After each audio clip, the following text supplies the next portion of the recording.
it's this idea that, that this sense of victimization can lead to these character flaws, both in individuals and among movements. And I want to kind of explore that ground a little bit and see sort of like how you see that mapping on. And I want to use this prompt, if possible. So, who's suffered victimization most in America? Black folks or women?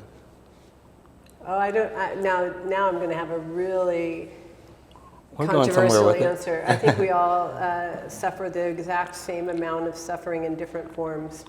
And that we have a very limited idea of what suffering is, and that we don't take into account radical, like for example, the radical disconnection that comes with wealth, and the feeling of alienation, numbness, and loneliness. And there's a reason that I choose to live in Harlem, for the aliveness, the connection, the access to love, the access to realness. And there is a reason why, I've been in places where very wealthy people are, and I feel like I can't breathe. So I think what happens with suffering is that idea, Barbara Taylor Brown, when she talks about there's a certain narcissism that comes with pain, it makes you focus on yourself. And so you end up seeing your pain, and you don't realize, oh, that's a different brand of pain, that's a different brand of pain, but they're all the same illness. Wow. And I think that's something, I think, if you're looking from one side or the other, that's very difficult to comprehend, because they're like, oh, well, how can you have any problems? And you see people kind of hopping along in Harlem with nothing, like, how can you have any problems, right? Exactly. That's it. Right. And so, well, then the follow-up question would be, and I guess you kind of already answered it, but like, who do you think has benefited more from a feeling of victimization in America? Women or black folks? No one. There's no benefit to it.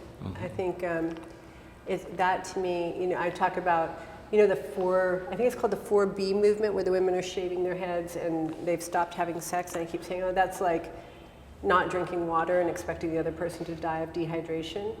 And that is that's the cruelty of being given a victim identity, because it's a temporary self that ends up eating you alive from the inside. And so it's this pill that we ingest of reification. So there's a huge difference that's really important to me, and that is, lest I not have empathy for, because that's a form of suffering. Not having empathy is also a form of suffering. But